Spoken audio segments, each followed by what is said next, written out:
Hello everyone, I hope so you are good at home. आप सभी स्वस्थ होंगे, तंदुरुस्त होंगे और मस्त होंगे। कल हमने जो बात की थी वो पार्ट 2 में बात कर ली थी, कुछ डेरिवेशन, कुछ एमसीक्यूज। आज हम कुछ बात करेंगे चैप्टर 1 के कुछ इंपॉर्टेंट डेरिवेशन जो रह चुके थे हमारे। बराबर, ये हमारा लास्ट पार्ट है चैप्टर 1 का और इससे बाहर कुछ भी नहीं है। अब इतना जितना कर लिया तो मोर देन इनफ है। ठीक है, यू आर वॉचिंग जीवी फाउंडेशन विद एस के सर। तो उम्मीद करते हैं आप सभी को समझ में आ रहा होगा। अब हम शुरू करते हैं आज का पहला डेरिवेशन। तो सबसे पहला डेरिवेशन हमारा किसके ऊपर है? तो आपको पता होना चाहिए कि हम जो डेरिवेशन यहाँ पे बात करने वाले that is what, equator condition की बात करने वाले। किसकी बात करने वाले? इक्वेटर। मतलब हम बात कर रहे हैं इलेक्ट्रिक फील्ड इंटेंसिटी। इसकी बात कर रहे हैं dear student, electric field intensity की बात कर रहे हैं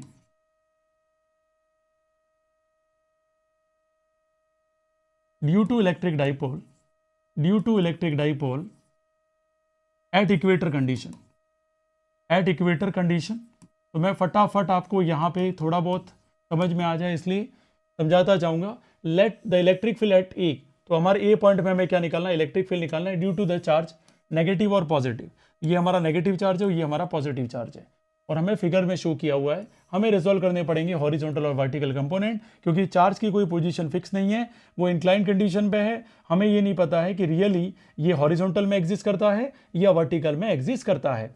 तो vertical component E sine theta हमें कैंसिल आउट हो जाएंगे, जो आपको पढ़ाया था हमने डिटेल वीडियो में। जैसे प्लस ई साइन थीटा है, माइनस ई साइन थीटा है, क्योंकि आपको पता है ये प्लस वाई एक्सिस हो गई, ये माइनस वाई एक्सिस हो गई, तो प्लस ई साइन थीटा माइनस ई साइन थीटा हो जाएंगे कैंसिल।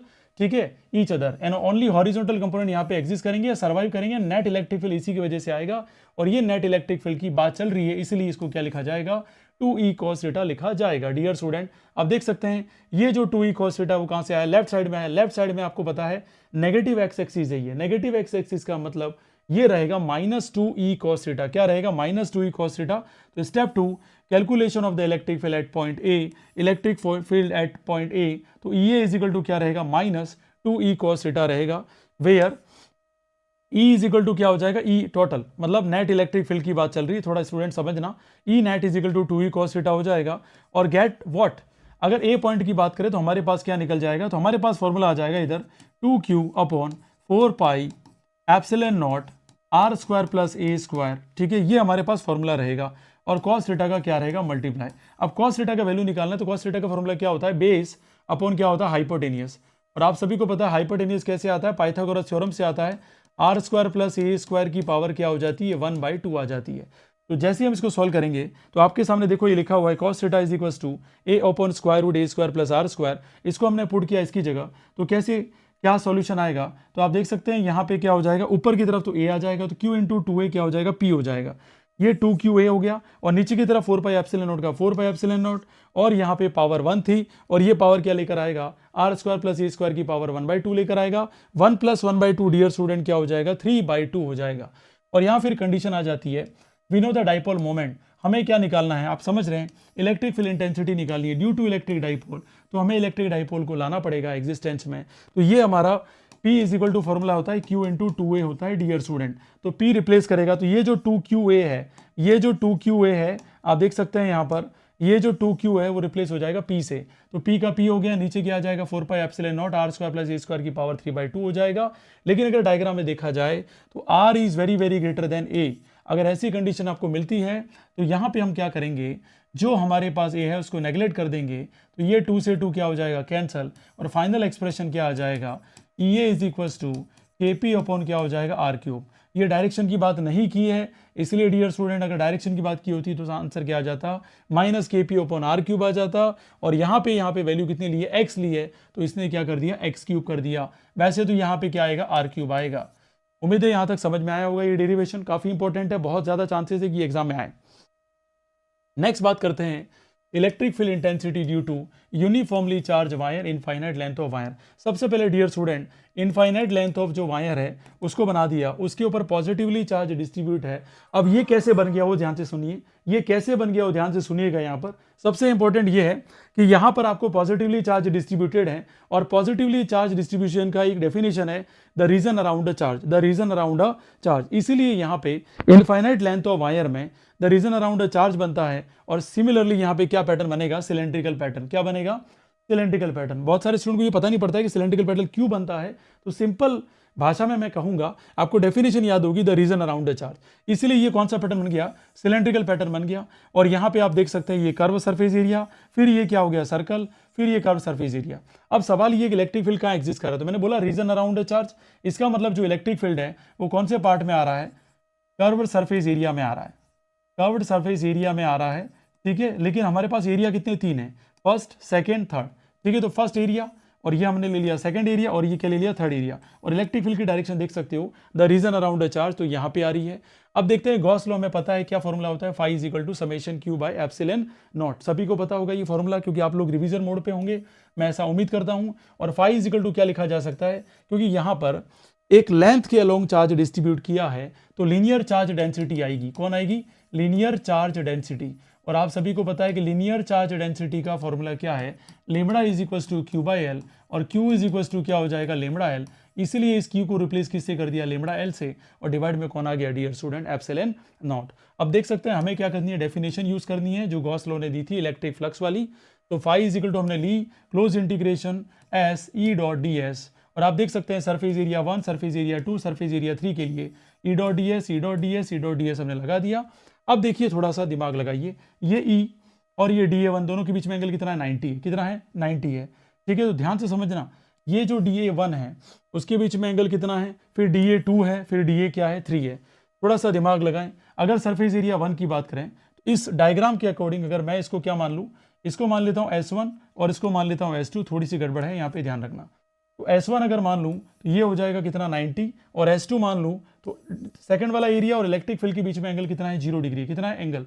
और थर्ड वाला भी आप देख सकते हैं DA3 और ये, इन दोनों के बीच में एंगल कितना है, 90 है। कितना है, 90 है। और आप सभी को पता है cos 90 की वैल्यू कितनी होती है डियर स्टूडेंट, cos 90 की वैल्यू कितनी होती है डियर स्टूडेंट, 0 होती है। कितनी होती है, 0। तो हमने लिखा जहाँ जहाँ ये है वो सब चीज़ें क्या हो जाएगी, 0। फाइनली क्या बच जाता है हमारे पास, S2 वाला एरिया बच जाता है, क्योंकि हमने DA2 लिख रखा है इधर, तो ये S2 वाला एरिया बच गया E इंटू DS। और आप सभी को पता है ये सरफेस एरिया कौन सा है, कर्व्ड सरफेस एरिया है। कैसा है, कर्व्ड सरफेस एरिया है, किसका है, सिलेंडर का। किसका है, सिलेंडर का। तो सिलेंडर का है तो क्या हो जाएगा 2πRL, और फाई बराबर ये हमने लिख दिया। अब देखो आगे क्या करेंगे, E इज इक्वल टू हमने क्या लिखा था इधर, लेमड़ा एल। तो लेमड़ा एल, ठीक है, लेमड़ा एल ओपन क्या हो जाएगा इधर, एप्सिलॉन नॉट, और मल्टीप्लाई में क्या आ जाएगा 2πRL, एल से एल क्या हो गया, कैंसिल। तो हमारे पास फॉर्मूला आ गया lambda upon 2π epsilon naught R हो गया। अगर न्यूमेरिकल सॉल्व करना है डियर स्टूडेंट, न्यूमेरिकल सॉल्व करना है तो हमें 2 ऊपर मल्टीप्लाई करना है 2 लेमड़ा, नीचे 2 into 2π epsilon naught into R multiply करना है, और फाइनल फॉर्मूला हमारे पास क्या आ जाएगा, 2k लेमड़ा ओपन क्या आ जाएगा आर, क्योंकि आपको पता है 2 इंटू 2 क्या हो गया 4, और 1/4π एप्सिलॉन नॉट किसके बराबर होता है डियर स्टूडेंट, k के बराबर। इसलिए मैंने यहाँ रिप्लेस करके क्या लिख दिया है 2k लेमड़ा ओपन आर। और यहाँ अगर ग्राफ बनाएंगे डियर स्टूडेंट, ग्राफ बनाएंगे तो ई और लेमड़ा के बीच में ग्राफ स्ट्रेट लाइन होगा, लेकिन ई और आर के बीच में जो ग्राफ होगा क्या होगा, डिक्रीजिंग ऑर्डर होगा। उम्मीद है थोड़ा बहुत भी आपको समझ में आया होगा, क्योंकि पहले से पढ़ा हुआ है तो कोई दिक्कत वाली बात नहीं है। आगे बात करते हैं, ये है आपके पास इलेक्ट्रिक फील्ड इंटेंसिटी की बात चल रही है, इलेक्ट्रिक फील्ड इंटेंसिटी की बात चल रही है डियर स्टूडेंट। तो electric field intensity due to infinite plane sheet, और प्लेन शीट में भी कैसी शीट ली है डियर स्टूडेंट, नॉन कंडक्टिंग। कैसी शीट ली है, नॉन कंडक्टिंग। और मैंने जब भी आपको पढ़ाया था तब मैंने बोला था कि नॉन कंडक्टिंग शीट में इलेक्ट्रिक फील्ड है वो दोनों तरफ आएगा। कैसे आएगा, दोनों तरफ आएगा। अब देखिए वापस वही आपकी बात ध्यान में होनी चाहिए तो समझ में आएगा। यहाँ पे भी क्या होगा, जितने भी प्लस चार्ज है तो द रीजन अराउंड चार्ज आएगा। यहाँ पर भी अब इलेक्ट्रिक फील्ड मिलेगा, तो इलेक्ट्रिक फील्ड कहाँ मिलेगा, द रीजन अराउंड चार्ज। तो इलेक्ट्रिक फील्ड यहाँ पर होगा, इलेक्ट्रिक फील्ड यहाँ पर होगा, लेकिन यहाँ पे इलेक्ट्रिक फील्ड इस सरफेस एरिया DS3 के साथ कितना बनाएगा 90, कितना बनाएगा 90। लेकिन यहाँ पे आप देख सकते हो थीटा इज इक्वल टू क्या बन जाएगा 0, θ1 कितना हो जाएगा 0, और θ2 भी कितना हो जाएगा 0। ये बात समझने की है, और ये बात अगर समझ में आ गई, ये डायग्राम समझ में आ गई तो बहुत ही आसान तरीके से आप समझ पाएंगे। नेक्स्ट देख सकते हैं इसी का डेरिवेशन क्या कर रहे हैं, फ्रॉम गॉस लॉ हमें पता है phi E is equal to क्या होता है, क्यू बाई एप्सिलॉन नॉट। क्या होता है, क्यू बाई एप्सिलॉन नॉट। लेकिन यहाँ पे प्लेन शीट में होती है, वहाँ सरफेस चार्ज डेंसिटी आ जाती है। कौन सी डेंसिटी आ जाती है, सरफेस चार्ज डेंसिटी आ जाती है। और सरफेस चार्ज डेंसिटी हमारा कहती है sigma is equals to Q by epsilon naught, sorry sigma is equals to क्या हो जाएगा, यहाँ पर याद रखें ये नहीं होगा, सिग्मा इज इक्वल्स टू क्या होगा, क्यू बाय ए हो जाएगा। क्या हो जाएगा, क्यू बाय ए हो जाएगा। ठीक है, अब देखो वही बात बोली है यहाँ पर, तो और क्यू इज इक्वल टू क्या हो जाएगा, सिग्मा ए हो जाएगा। और हो सकता है सिग्मा ए को क्या लिखा गया, एस लिखा जाए, तो वही लिखा है यहाँ पर। तो सिग्मा एस लिख दिया क्यू की जगह, एप्सिलॉन नॉट का एप्सिलॉन नॉट, और डेफिनेशन को यूज किया, phi E is equal to हमने क्या लिख दिया, close integration surface E dot D S. और S1 की बात की, S2 की बात की, S3 की बात की, तीनों एरिया। अब देखो वापस दिखा देता हूँ, तीनों एरिया ये आपके सामने के सामने पूरे, कौन सा एरिया, फर्स्ट S1 हो गया, S3 हो गया और S2 हो गया। ठीक है, आगे बढ़ते हैं, नेक्स्ट देखो। अब देखा आपने 0 डिग्री और 0 डिग्री और लास्ट वाला एक ही 90 डिग्री था, S3 वाला, वो आपने देखा था।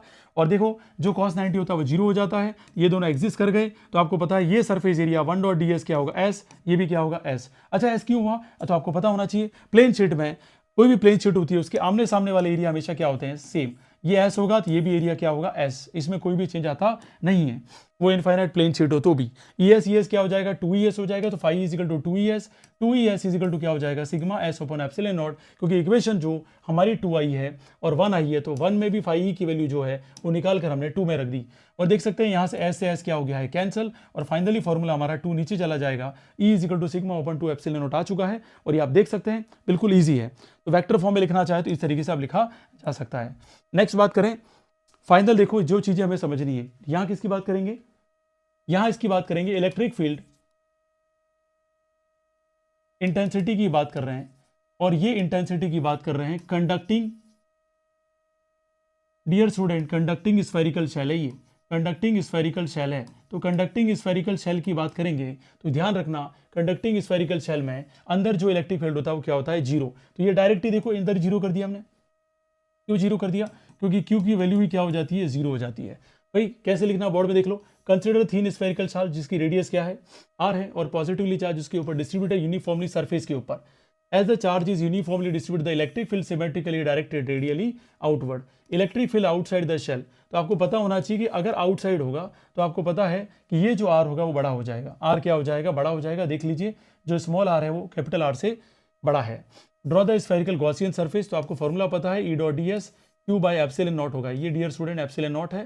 Since E is the perpendicular to the Gaussian surface, angle E is 0 degree and also E being constant can be taken out the integral. तो यहाँ पे आप समझ सकते हैं, यहाँ फॉर्मूला दो टाइप से समझ में आएगा, इमेजनरी एक स्फेयर है, एक स्फेयर कैसा है, इमेजनरी, एक कैसा है, स्फेयर रियल है। ठीक है, ये दोनों समझना। तो रियल वाला क्या है, कैपिटल आर है, वो चेंज नहीं होगा, लेकिन स्मॉल आर वाला बार बार चेंज होता रहेगा। E into 4πr² Q by क्या आएगा, एप्सिलॉन नॉट आएगा। तो आप देख सकते हैं ये 4πr² नीचे चला गया, तो फाइनली क्या आया, ई इज इक्वल टू क्या आ जाएगा, के क्यू अपॉन क्या आ जाएगा, r² आ जाएगा। ये किसकी बात चल रही है, इलेक्ट्रिक फील्ड आउटसाइड की बात चल रही है। इनसाइड की बात करेंगे, इनसाइड की बात करेंगे, मैंने अभी बता दिया, ई बराबर 0 आ जाएगा। और अगर ऑन द सरफेस की बात करेंगे dear student, on the surface की बात करेंगे डियर स्टूडेंट, तो ई इज इक्वल टू हमें क्या लिखना है, के क्यू अपॉन क्या लिखना है, r²। मतलब जो कैपिटल आर है वो किसके बराबर हो जाएगा, स्मॉल आर के बराबर हो जाएगा। और ये ग्राफ हो गया आपका, मैक्सिमम वैल्यू कहाँ पे आएगी, सेंटर पे आएगी। और आप समझ सकते हैं आउटसाइड क्या होगा, डिक्रीजिंग ऑर्डर होगा, और इनसाइड क्या हो जाएगा, 0 हो जाएगा। और अभी भी MCQ में ये ग्राफ पूछा हुआ था। उम्मीद है यहाँ तक समझ में आया होगा। तो जितना भी हमने चैप्टर 1 के थे इंपॉर्टेंट सारे एस्पेक्ट ज़्यादा से ज़्यादा स्पीड से और एज वेल एज जितना हो सके आपको रिवीजन मोड पे समझाने की कोशिश की है। तो उम्मीद है आप सभी को समझ में आया होगा। Thank you so much for your support and thank you so much for watching GV foundation with SK sir. Have a good day.